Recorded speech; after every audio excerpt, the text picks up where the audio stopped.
What are women lacking? And then what are men lacking? Keep their muscles strong, their mood great, their ability, mental capacity great. That's why we want to be able to correct back to a younger age. Because we're using a pellet that dissolves under your tongue. It's in your system within, 20 minutes to a half hour. Uh-huh. So some people start to see it right away. They're not going to run marathons the next day, but they can say, you know what? My mood is better. Or maybe I slept a little bit better. Or I'm starting to feel a little bit more arousal when I have, sexual activity.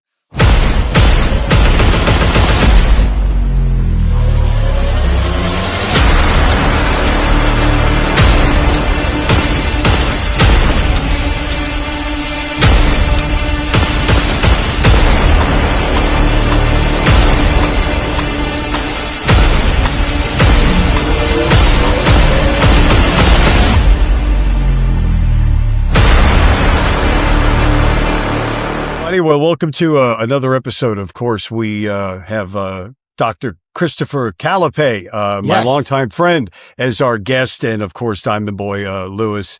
And Dr. Calapai, thank you so much. And I know a lot of people turn on the television every single day and night, and there's two things that are on every commercial stop said. One, horrible fast food restaurants. Yes. Two, prescription drugs. And most people, I think, walk into a doctor for whatever reason, and bang, they're on a drug for some reason. You, on the other hand, do something completely different. So explain to our audience what your practice does. So, for the longest time, people have been sort of brainwashed into thinking you have to go to a doctor to get a drug, or this is the food you should have for breakfast, or, they market heavily for things that are not healthy for you. And that's what advertising is. They're advertising to get you to do something that may not be good for you. And that's why all these fast food chains are spending so much money. At any rate, my approach has always been different. I'm doing this for 40 years. The approach I call a comprehensive medical nutritional approach, where we're looking to learn everything we can about your body, not just rush to put you on drugs like, a routine. The more we learn about your body, the easier it is to understand what we can do to help you become healthy and stay fit and be better down the road. So the initial approach, we're testing the blood for vitamins, minerals, hormones, looking at absorption, digestion, immune response. In many cases, allergy. People can have delayed reactions to foods that they wouldn't be aware of. We're looking at heavy metals because heavy metals damage every part of your body. Lead, mercury, nickel, cadmium, arsenic, aluminum, etc. So we're looking to learn as much as we can. Once we see that, we'll put together recommendations for what to eat, what not to eat, breakfast, lunch, dinner, snack. If you're allergic to certain foods, take them out. We'll put together vitamin recommendations based upon your blood test to correct your deficiency. Lately, we're doing a vitamin pack where I can have different vitamin capsules placed into your morning pack and your evening pack based on your blood test.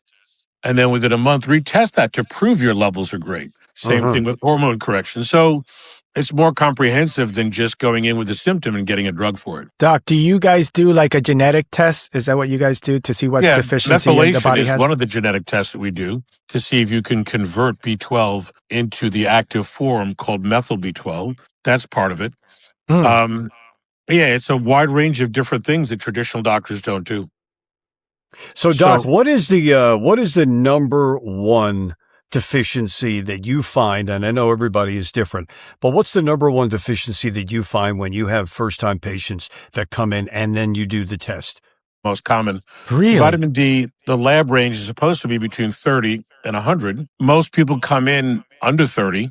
Some are 30, 35, 40, but you're not getting benefit from that. When we talk about blood range or blood tests, you want to be in the perfect range inside that expected range. So you don't want to keep dropping down as you get older because the labs have range within that blood sample that as you get older, you're expected to be lower. You don't want to be. You want to be at a younger age so you get your best and maintain your best function. So we try to shoot for 80, 85, 90 for vitamin D levels so people get the best immune benefit, bone strength, and all of those things. But vitamin D is probably the most common. But Lewis, this would be an interesting thing that you were talking about before Dr. Calapai came on about a study that you just saw that in 4 years, what was going to happen? Doctor, so I was telling out this study is telling us that by the year 2030, in 4 more years, half of the American population is going to be obese and have diabetes problems, and Yep. they're counting in more 30 plus states around the country. They're going to fall under this. Is that because of the fast food industry and how comfortable we are with just getting food in less than 5 minutes, or It's part our of it laziness? because the human brain is not, especially lately with all the technology and the phones, the computers, the human brain wants instant information, instant gratification with food. We've been brainwashed into thinking that fast food is okay, that we don't need to sit down, prepare a good, healthy, organic meal. We should just eat whatever we eat on the run. And that's made some of these companies, trillions of dollars over the years. So part of the problem is we're eating way too much sugar. And sugar is probably worse than fat and almost any other component of food, because sugar damages the blood vessels, the nerves, can damage cells on the inside, mitochondria. Glycation is a term that describe how sugar damages everything. Yes. When you look at diabetics, and there are 1.5 million new diabetic patients diagnosed every year in this country. Wow. 1.5 million every year. And those numbers will keep going up. Wow. I remember reading a few years ago that within the next few years, and maybe less than a decade, it's going to be over 500 million people worldwide diabetic. It's skyrocketing because people are eating too much carb, not doing the exercise. They're not looking at tightening their diet. They're not looking at correcting vitamins or hormones. When your hormones drop as you get older, you're not burning sugar or fat as well. That's why people can't, bring the weight down easily. Correct. So it's a major issue. Those numbers are scary, but it's true. Absolutely true. Doc, I got a quick question. My wife suffers from Crohn's disease, and we have to be very careful of the food that we bring into the household. Sure. Oddly enough, last week, she wanted to buy cereal, and we just did our research, and there's only we found 3 cereals that didn't contain any bioengineered stuff in it. Is it damaging to the body to eat stuff that has bioengineered food in it? Absolutely. The more chemicals, the more GMO, the more combinations as colorings and dyes, as obviously the amazing Robert F. Kennedy Jr. has been, putting a fight up against. I got to The say, more of yes. that garbage in your diet, the sicker you become. Yep. Grains are not really a great thing because grains have a huge amount of sugar. A lot of grains are GMO now, and people react to that. You could be allergic to wheat and have a problem, or not allergic to wheat, be allergic to the gluten in the wheat, or not either of those two and have reactions to the chemicals or the GMO. So grains are not good for the gut in any way, shape, or form. I tell people don't eat cereal. There are a couple of companies that make cereal. One of them is called 7 Sundays. I think I have the name correct. And it's made out of seeds and nuts and no grain. Because I have a sheet that I hand out to patients. That's a grain-free, very low-carb sheet of foods that you could buy at Whole Foods or elsewhere. That it's not going to give you all of that high-end carb and all the chemicals. For a lot of people that have ulcerative colitis and Crohn's disease, once you take away a food allergy, and most people that have bowel disorders have a food allergy that they're not aware of, they eat something today, they don't have an overwhelming reaction, but it may take time for the antibodies to bind to be able to cause a reaction. We take those foods out, we do stem cell therapy, so you're shutting down inflammation, you're putting brand new cells to work to repair the body. So there's some good options that don't include drugs. So, Dr. Calapai, the difference between men and women when they walk in, what are you finding on each? What are women lacking? And then what are men lacking? Is it different a lot of the times when you do the test rather than, I know you were saying vitamin D, but do women tend to lack something that is different than men do when they take the test in your office? Well, women typically are always lower in iron. Of course, every month they lose blood and lose iron, so that's the most common issue. But a lot of them have low B vitamins. Many of them have low calcium, so it can vary. On one hand, women are typically taking care of themselves better than men because for their whole lives, they've been told to do so, and they have to understand their body, et cetera, of course, menstruation, everything else. So they're more likely to read or look or learn and try things. Men are just, when you're a man, you just sit back and you want to work out and eat whatever you want and, not really care. That's changed in the last 10 years because now men are more interested in working out, staying lean, staying healthy, looking at hormones. Same thing with women. So it's a combination of things. Doc, now that I'm getting a little bit older and I've had this conversation with Al, I don't know what my testosterone level is. I mean, I don't feel any different. I'm still performing the same. I feel the same. My metabolism is still going, but I don't want my metabolism to lower. I used to be 100 pounds heavier back in the day, and I like to keep how I am right now. I'm still semi-active and stuff, but when testosterone levels drop, does that affect my whole metabolism? I don't want that to happen to myself. Yeah, because testosterone not only is for sexual drive and benefit, fat burning, muscle strength and endurance, mood. So it does many different things. It's important to be proactive. And even though you're not having issues, get your blood test done for vitamins, minerals, all of your hormones. And, testosterone, the normal range varies depending upon age. But as I say, you don't want to keep getting older and you say, oh, it's in the right range. But meanwhile, you're at 100 when you should be at 700. So, labs, people don't realize labs are meant to give you what's expected as you age, not what's perfect for you as you age.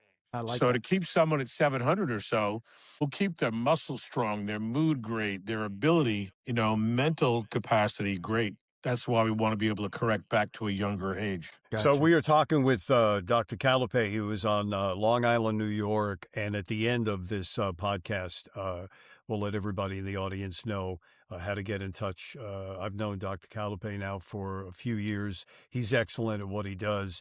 And it's just not about walking into a doctor's office. And as we said in the beginning of the podcast, here's a prescription, go.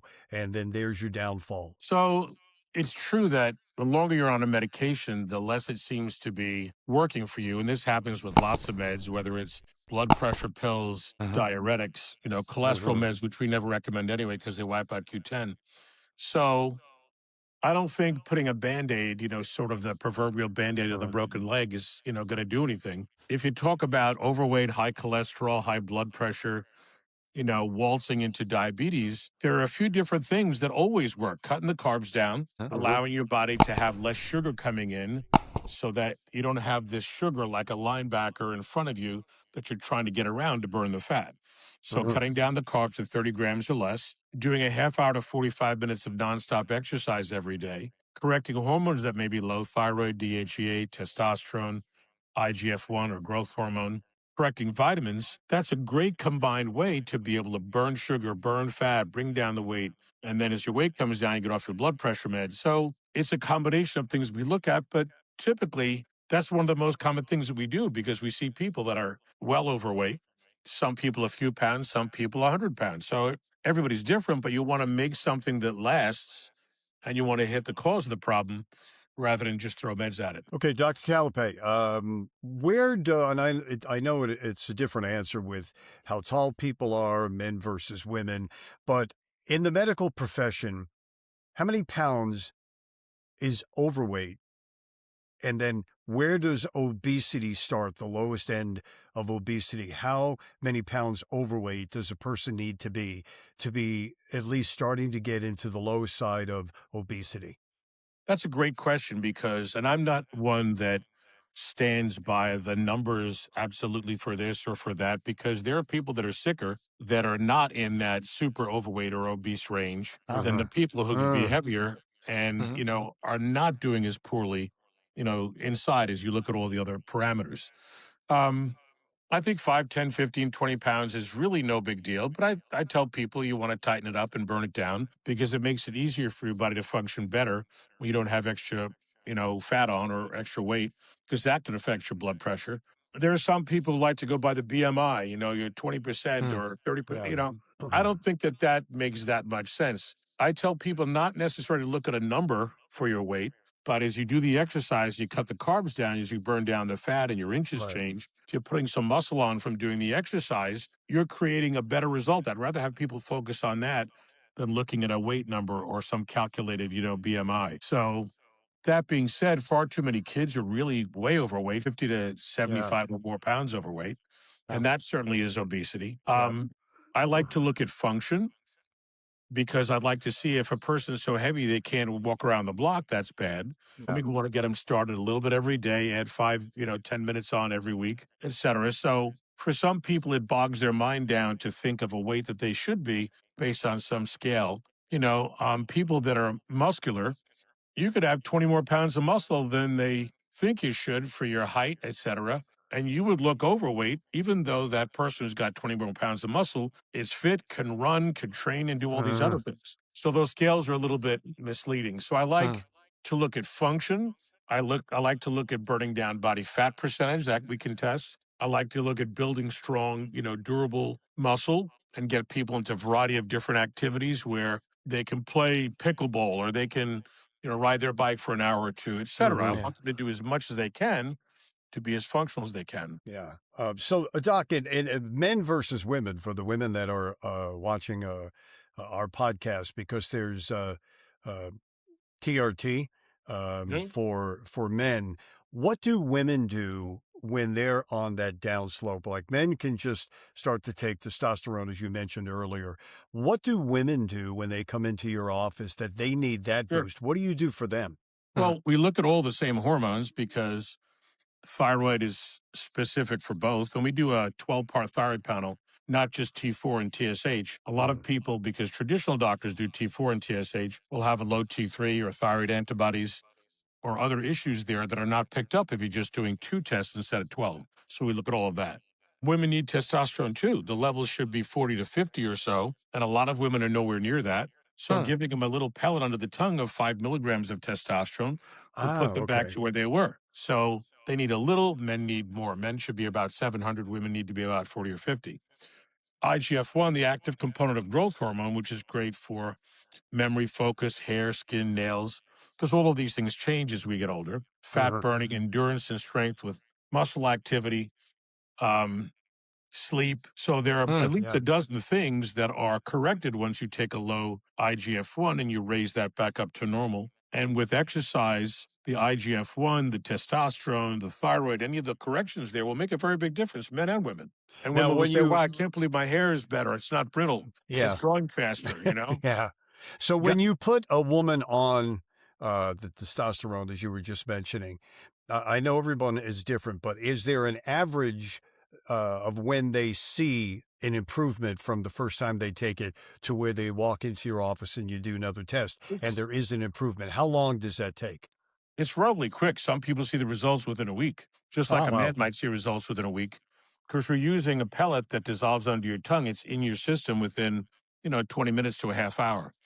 So some people start to see it right away. They're not going to run marathons the next day, but they can say, you know what? My mood is better. Or maybe I slept a little bit better. Or I'm starting to feel a little bit more arousal when I have, sexual activity. So those things can happen over the course of that first week or so. It doesn't take a long time. So I'm reading a lot about this methylene blue. What exactly is that, and what does it do for the body?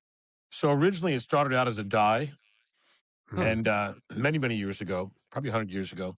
And over time, researchers started looking at this for medical application. We know now that it has some longevity benefit. It may help your mitochondria. And a lot of doctors and people are using it in a capsule once a day to help to improve your cellular function. There have been a few different meds out there that now have shown to be beneficial in that fashion in the longevity realm. Also, rapamycin is another drug that's an mTOR inhibitor that stabilizes and improves your immune response. So there are other things that are coming out that have been used for other purposes that now are being reevaluated for newer and better benefits. Is that methylene blue is it useful for people that can't sleep well? Like my wife has a horrendous time. Her mind is always going. She's got like 100 tabs open at the same time. Yep. And she'll fall asleep like for an hour and then she'll be up for an hour or two, maybe fall asleep for 15 minutes and she'll be up at least like 6 hours out of the night. Yeah, the sleep issue more likely is coming from an IGF-1 that's declining because that's directly correlates with good deep sleep. Magnesium glycinate is also good for sleep. I would check her magnesium levels in her blood. Methylene blue hasn't been documented to be a, quote, sleep aid, but they say that it's good for energy and mitochondrial function. So, and maybe protecting telomeres too. So, in closing, Doc, what's out there now you're seeing that's really promising and or really working for both men and women? So the best way to describe this is that if your body's never seen anything, it's somewhat unlikely that this new thing that your body's never seen is going to fix things that your body's not making anymore. Does that make sense?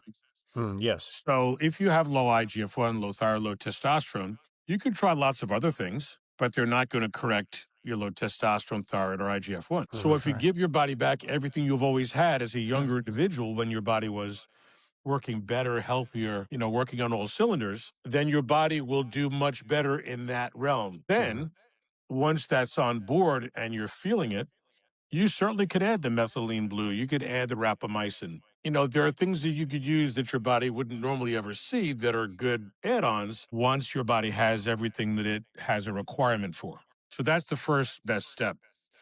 Yeah. And of course, anti-aging is a great big term. You're not going to take a cream from a plant and change your face. It may make you look a little more hydrated, but stem cells from a plant are not human, so you're not going to create a result. We use stem cells for a variety of things: joint damage, arthritis, COPD, diabetes, erectile dysfunction, liver, kidney, heart failure, lupus, rheumatoid diabetes. Your cells that you have in your body that exist in large amounts in your bone marrow, we can extract, spin, put back into your body. You're putting billions of brand new cells to all your organs, so your organs become younger. That's why we can take type 2 diabetics and make them non-diabetic, because the stem cells go to the pancreas, put more cells on board that make insulin, and you see your big difference.